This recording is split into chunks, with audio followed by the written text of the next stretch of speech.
even though it is so difficult to stay regulated, and even though conflict with children is so triggering and frustrating, you value them so much. You know they're worthy of this. And so you're going to continue to show up even when it's hard because you love them, you value them, and they are worth it.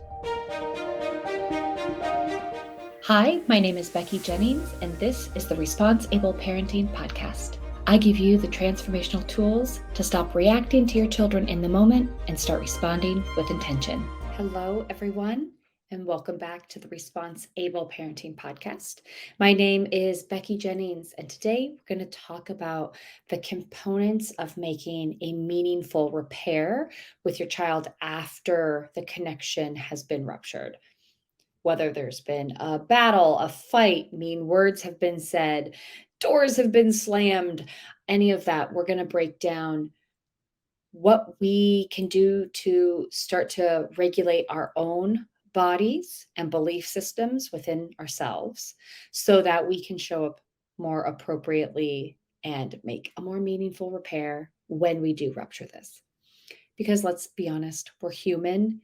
And no matter how many right things we do as a parent, no matter how many books we read, podcasts we listen to, tools we add to our tool belt, we are still going to make mistakes because we are human, we are fallible, and we have been conditioned with a ton of patterns and belief systems that influence our behaviors.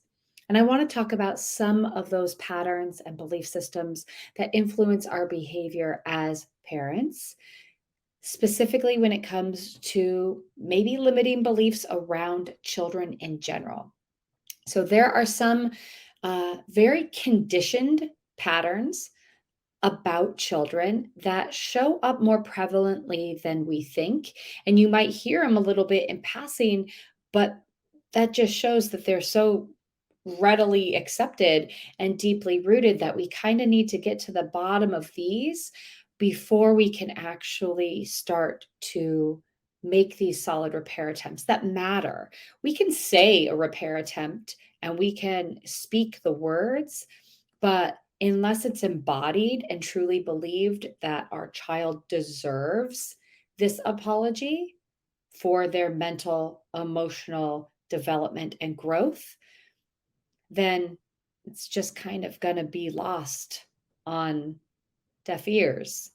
If they don't feel it, then it's not going to really make a huge difference.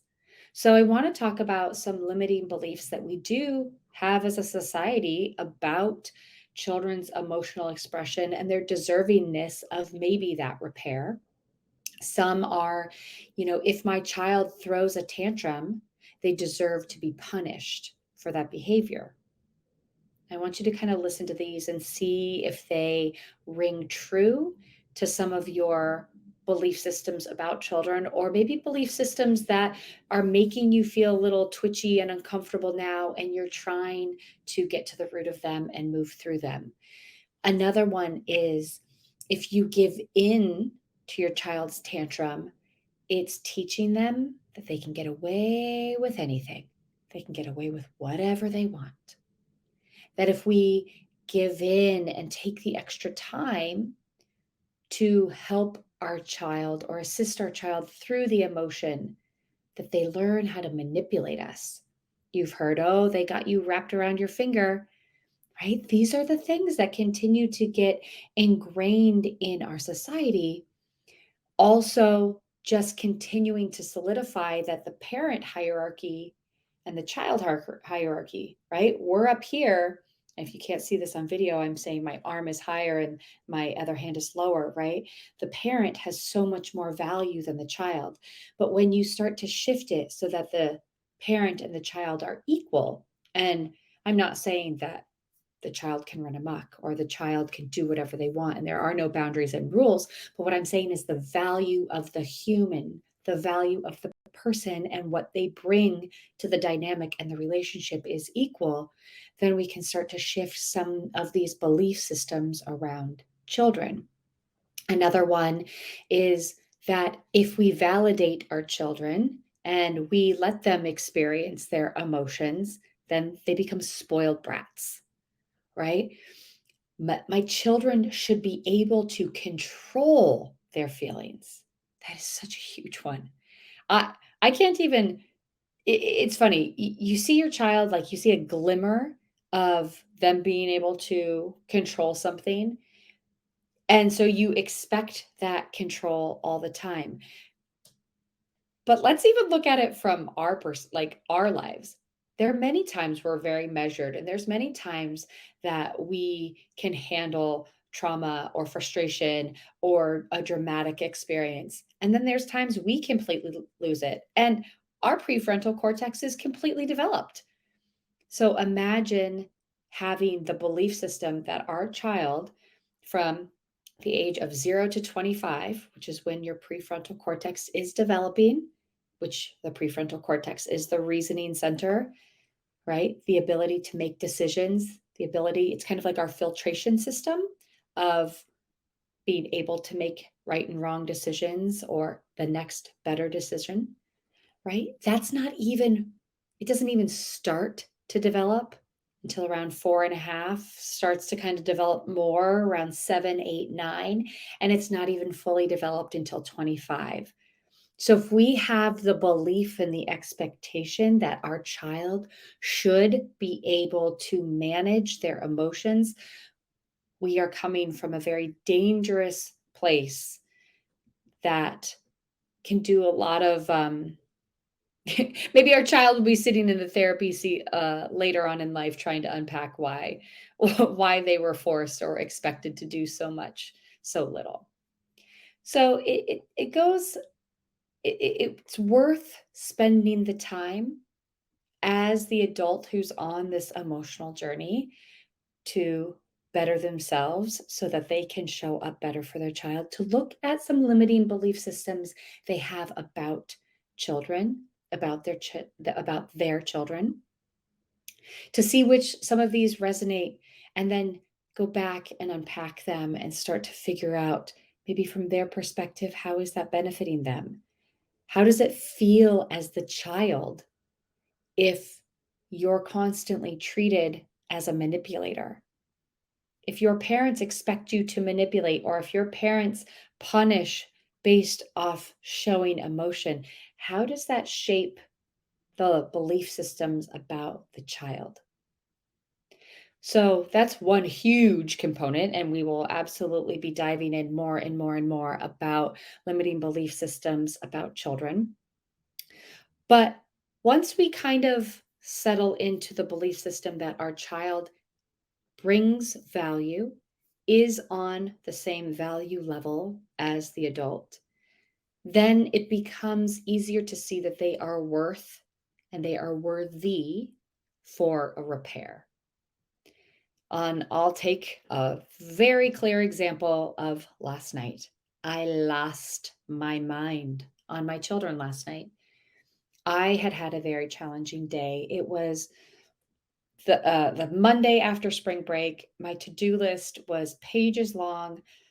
I was feeling overwhelmed with like website issues, and there were trouble like syncing podcasts, and my emails weren't working, and there was just so many frustrating little things that had happened throughout the day, but it was just like an layered on top of each other, and my patience and energy was nowhere to be found. And so at bedtime, I really, really wanted to like figure out something on my website. I really wanted to figure it out, and I wanted to get it done before bed. And the children, of course, they always find the time that you need to be alone, that they need you the most, right?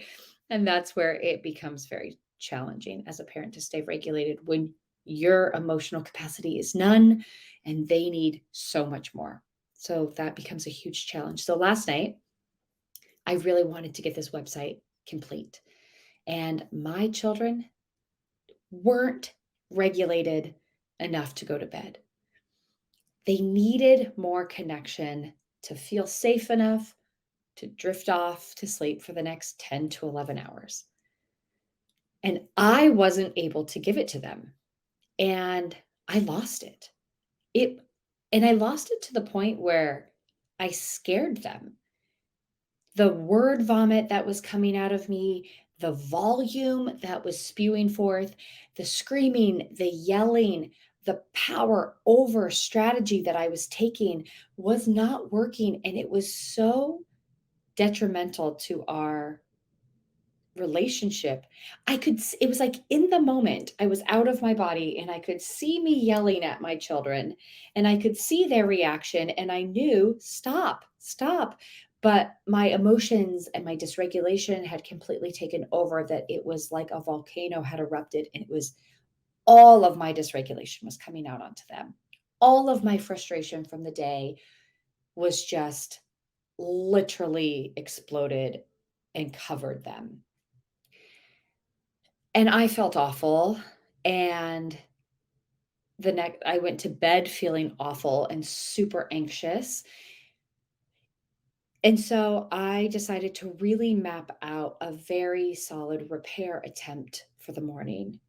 So I came in when they were awake. I came in and I said, "Do you guys mind if we sit down for a second? Is it okay if we talk to you? Is it okay if I talk to you?" So that's step one. Ask them if they're ready to receive the repair attempt. Is it okay if we talk about what happened last night? I think that's such a huge display of, I value you. If you're not ready, I'll wait. I'm ready to repair with you. If you're not ready, I'll pause.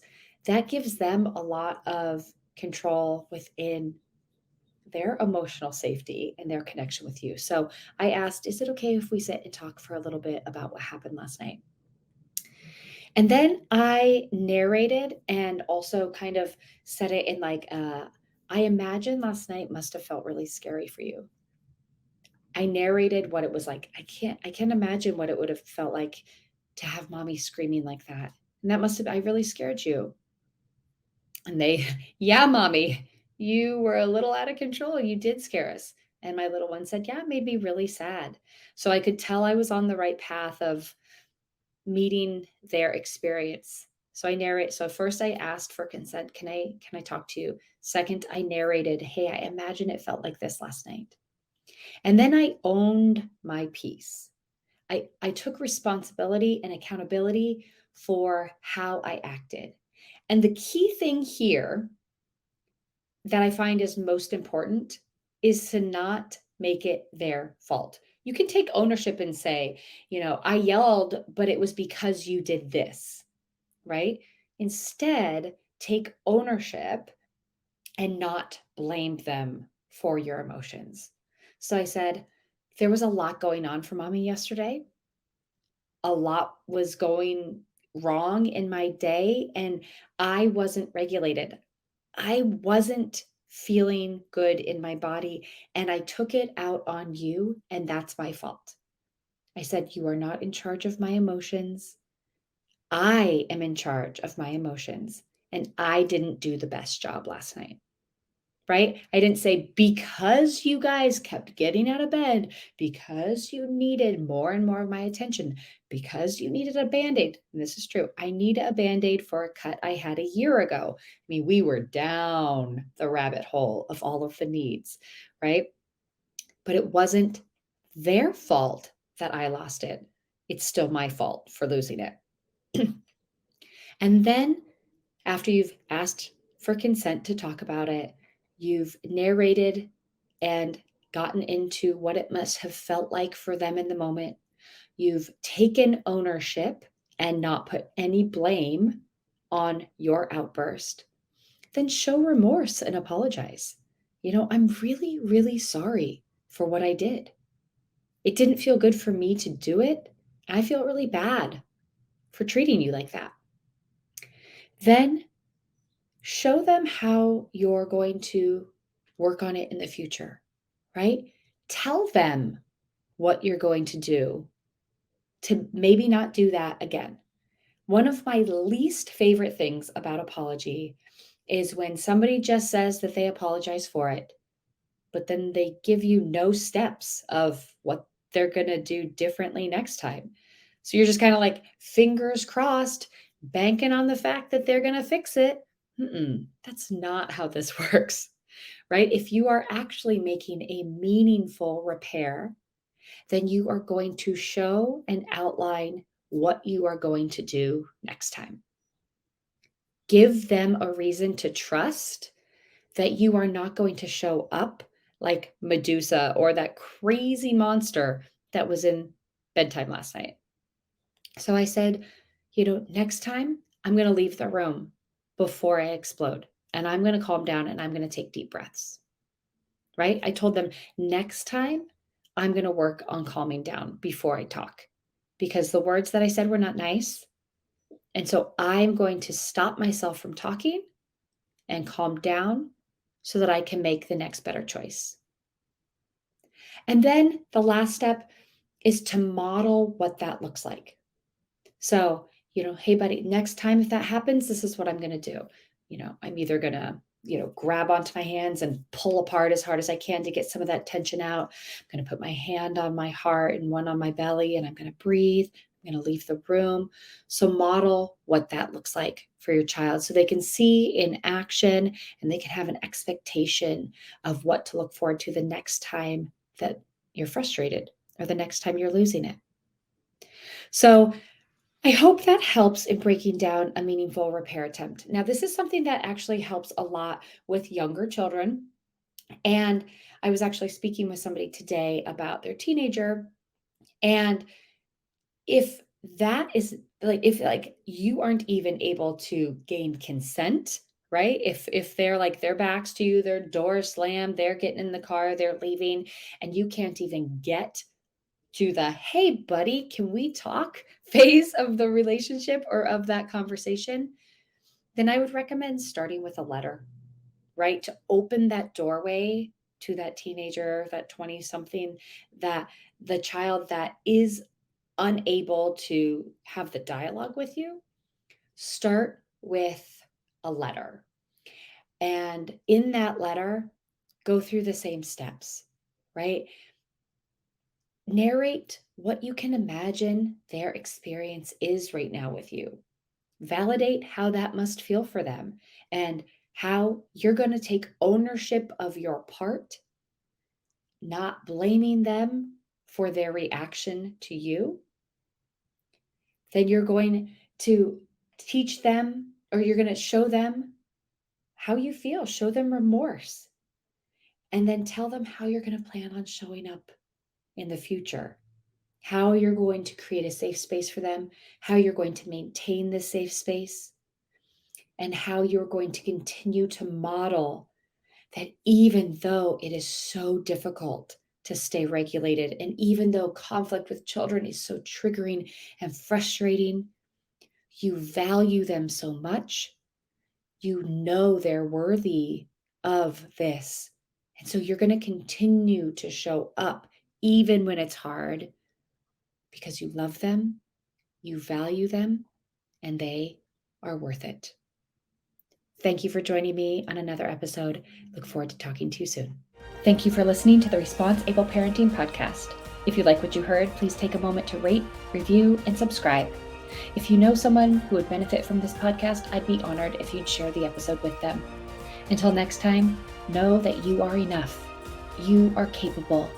You've made it through all of your hardest days, and we will keep growing on this parenting journey together.